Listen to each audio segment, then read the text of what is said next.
ସୁଖ ଦୁଃଖ ହସ ଲୁହ ବାଣ୍ଟି ନିଅନ୍ତୁ ନିଜ ନିଜ ଭିତରେ, କାହିଁକି ନା କାଲିକୁ ଏ ଜୀବନ ଆଉ ଥରେ ମିଳିବନି।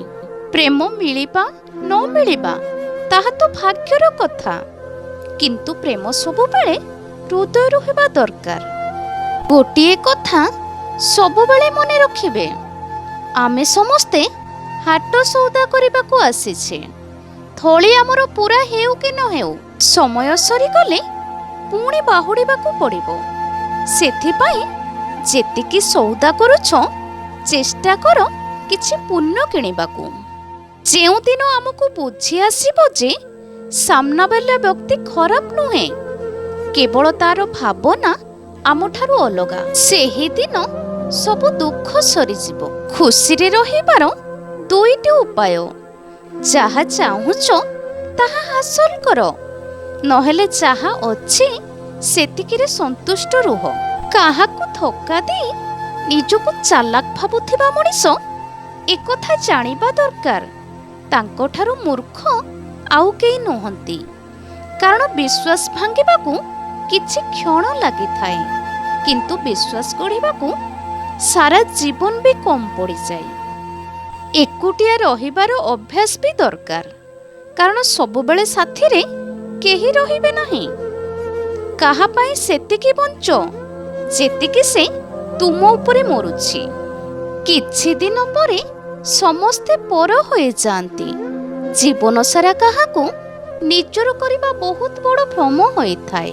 ଖରାପ ସମୟରେ ହାତ ଛାଡ଼ି ଦେଉଥିବା ଲୋକ କେତେ ବି ନିଜର ହେଉନା କାହିଁକି ହୃଦୟରୁ ଖସି ଯାଆନ୍ତି। ଯିଏ ଯାହା କହୁ, ଗୋଟିଏ କଥା ମନେ ରଖ, ନିଜ ହୃଦୟର ଦୁଃଖ ନିଜ ପାଖରେ ଲୁଚେଇ ରଖ।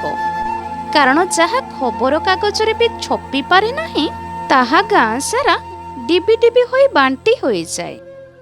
ପ୍ରେମରେ କଷ୍ଟ ବଡ଼ ଅଜବ ହୋଇଥାଏ। ନା ଦେଖାଯାଏ ନା ବାସ୍ନା ଥାଏ, କେବଳ ଅନୁଭବ ହିଁ କରିହୁଏ। ପ୍ରେମ କରିବାର ଅର୍ଥ କେବଳ ଭଲ ପାଇବା ନୁହେଁ, ସମ୍ମାନ ଏବଂ ଆଦର କରିବା ବି ହୋଇଥାଏ। ଆମେ ଏପରି ଏକ ଯୁଗରେ ବଞ୍ଚୁଛେ ଯେଉଁଠି ସଚ୍ଚୋଟତା ଆଉ ସରଳତାକୁ ମୂର୍ଖାମି କୁହାଯାଏ। ନାରୀ ଏପରି ହେବା ଦରକାର, ନାରୀ ସେପରି ହେବା ଦରକାର, କିନ୍ତୁ ପ୍ରକୃତରେ ନାରୀଟିଏ ସ୍ୱତନ୍ତ୍ର ହେବା ଦରକାର। ଜୀବନରେ ଅନ୍ଧ, ମୂକ ଏବଂ ବଧିର ହୋଇ ନିଜ ଲକ୍ଷ୍ୟ ପାଇଁ କାର୍ଯ୍ୟ କରନ୍ତୁ, କାରଣ ଦୁନିଆରେ ଏପରି ବହୁତ ଲୋକ ଅଛନ୍ତି ଯିଏ ନିଜେ କିଛି କରନ୍ତି ନାହିଁ କି ଅନ୍ୟକୁ କିଛି କରିବାକୁ ଦିଅନ୍ତି ନାହିଁ ଓ ଆପଣଙ୍କ ମନୋବଳକୁ ମଧ୍ୟ ଭାଙ୍ଗି ଦେଇଥାନ୍ତି।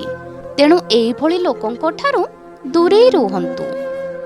ହୀରାକୁ ଚିହ୍ନିବାକୁ ଚାହୁଁଛନ୍ତି ତ ଅନ୍ଧାରକୁ ଅପେକ୍ଷା କରନ୍ତୁ, କାରଣ ଖରାରେ କାଚ ଖଣ୍ଡ ବି ଚମକିଥାଏ। ମୁଁ ଜାଣିନି କହିଲା ଲୋକ ସହିପାରିବ କି ନାହିଁ, କିନ୍ତୁ ଏତିକି ଜାଣିଛି, ସହିବା ଲୋକ ଯେଉଁଦିନ କହିବ ସେଦିନ କହିବା ଲୋକର ଗର୍ବ ଭାଙ୍ଗିଯିବ। ଯିଏ ଧୈର୍ଯ୍ୟର ସହ ଅପେକ୍ଷା କରିବା ଜାଣିଥାଏ, ତା ପାଖକୁ ସବୁ ଜିନିଷ କୌଣସି ନା କୌଣସି ମାର୍ଗରେ ନିଶ୍ଚୟ ପହଞ୍ଚି ଯାଇଥାଏ। ଧୈର୍ଯ୍ୟ ହିଁ ସଫଳତାର ଚାବିକାଠି। ତୋତେ ମୋ ଭାଗ୍ୟ ଭାବିକି ଏତେ ବର୍ଷ ହେଲା ମିଛ ସ୍ୱପ୍ନ ଦେଖିଲି।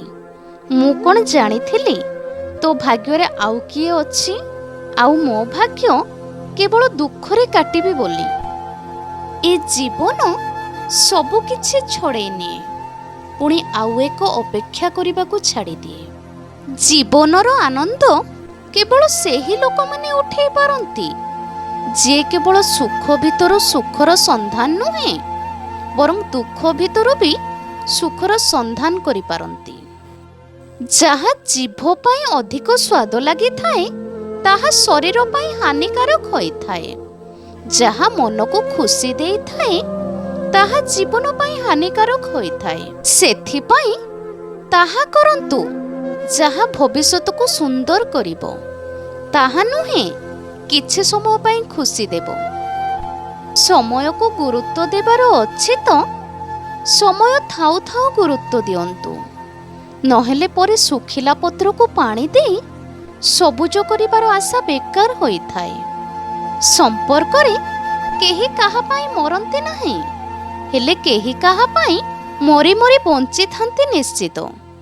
କିଛି ଲୋକଙ୍କୁ ତାଙ୍କ ଔକାତ ଠାରୁ ଅଧିକ ମୁଣ୍ଡରେ ବସେଇବା କଥା ନୁହେଁ, ନହେଲେ ଦିନ ଆସିବ ତୁମ ମୁଣ୍ଡ ଉପରେ ବସି ସିଏ ତୁମକୁ ଇନ୍ଦ୍ର ଭଳି ତୁମଠାରୁ ସମ୍ମାନ ଖୋଜିବ।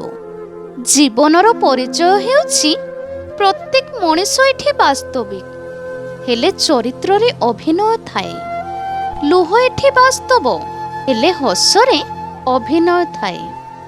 ଏହି ଭିଡ଼ିଓଟି ଯଦି ଆପଣମାନଙ୍କୁ ଭଲ ଲାଗିଥାଏ ତାହେଲେ ମୋ ଭିଡ଼ିଓଟିକୁ ଲାଇକ୍, ସେୟାର, କମେଣ୍ଟ କରି ମୋ ଚ୍ୟାନେଲଟିକୁ ସବସ୍କ୍ରାଇବ୍ କରିଦିଅନ୍ତୁ।